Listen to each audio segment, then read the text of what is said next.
Hey guys, আসসালামু আলাইকুম। কি অবস্থা আপনাদের? কেমন আছেন আপনারা? সবাই নিশ্চয়ই সকলে অনেক ভালো আছেন। সো চলে আসলাম আমাদের খামারের নতুন আরেকটা ভিডিওতে। সো আজকের ভিডিও টপিক হয়তো আপনারা থাম্বনেল থেকে বুঝে গেছেন, অর্থাৎ আমরা আমাদের খামারে একটা নতুন ইনকিউবেটর নিয়ে আসছি। এটা আপনার ইনকিউবেটরটা হইতেছে আপনার সেটার হইতেছে 800,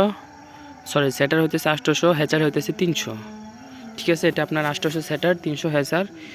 এটা আমাদের রেট পড়ছে আপনার 10,000 টাকার একটু উপরে। এটা হচ্ছে আপনার ফুল অটোমেটিক, বাট এটা আর্দ্রতা কিন্তু অটোমেটিক না। এটা আর্দ্রতা ফুল অটোমেটিক না, এই আর্দ্রতাটা আমার ম্যানুয়ালি কন্ট্রোল করতে হয়। যদিও এটার সাথে আপনার ওই যে হিউমিডিফায়ার যেটা আছে, অর্থাৎ যেটা দিয়ে আপনার পানিটা বাষ্পীভূত করে, ওইটা কিন্তু আমাদের দেওয়া হয়েছে, বাট এটা কিন্তু অটোমেটিক না।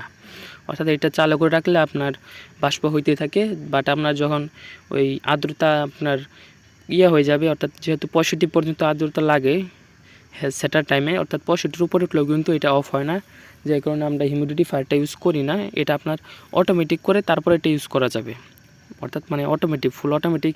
আপনার যে বলে আর্দ্রতা কন্ট্রোলের একটা মিটার আছে, ওইটা দিয়ে যদি আমরা করি, মানে ওইটা যদি আমরা লাগাই, তাহলে আপনার হিউমিডিফায়ারটা ফুল অটোমেটিক হবে। বাট যেহেতু আমাদের আর্দ্রতা কন্ট্রোলার নাই, তাই আমরা ওইটা ইউজ করি নাই।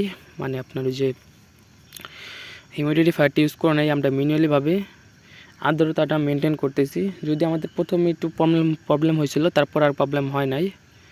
তারপর আমরা আরামসে এটা কন্ট্রোল করে পারি। আর এই যে আমাদের ইনকিউবেটর কিন্তু আমরা চলে আসলাম। এই যে আমাদের ইনকিউবেটর, এটা কিন্তু আপনার দেখতে কিন্তু ছোটো দেখা গেলেও এই ইনকিউবেটরটা কিন্তু অনেক বড়। এটা আপনার ইনকিউবেটরের সাইজ প্রায় 3 ফিটের মতো লম্বা হবে এরকম। আর এই যে দেখুন, এখানে কিন্তু আমাদের সব কিছু ঠিক আছে।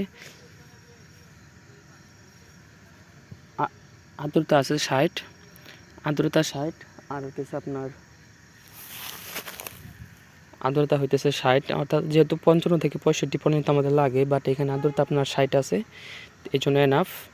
আর এই যে আমি এখন কিন্তু ভয়েস রেকর্ড করতেছি, বা মানে আমাদের বাড়ির সাইডে যে বাইদ আছে এইখানে, আর এইখানে আপনার মানে শিয়ালে আমার চতুর্দিকে কিন্তু ঘেরাও করে ফেলছে, অর্থাৎ আমার চারিদিকে এখন শিয়াল আছে। সো যাই হোক, ওই বিষয় নিয়ে কথা না বলি।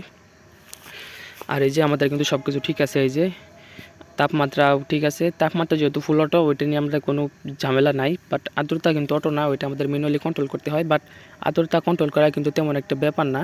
তবে আপনার যেহেতু হেচার টাইমে আর্দ্রতাটা যেহেতু বেশি লাগে, তাই একটু প্রবলেম হতে পারে। আর আমরা যে আমাদের ইনকিউবেটরের ঢাকনার এখানে একটা কাপড় দিয়ে রাখছি, যে কারণে কাপড় ভিজিয়ে দিয়ে রাখছি, যে কারণে এটা মানে আপনার 60-55 এরকম অল টাইম হয়ে থাকে, কোনো সমস্যা হয় না। আর এই যে দেখুন আমাদের ডিম, এখানে অনেকগুলো ডিম দেওয়া হয়েছে। কতগুলো ডিম দিয়েছে ওটা আমরা পরবর্তী ভিডিওতে বলবো, একদম ফুল বলবো। এখন আমরা ঢাকনাটা খুললাম না, কারণ ঢাকনা খুললে আপনার তাপমাত্রাটা কমে যাবে, আর্দ্রতা কমে যাবে।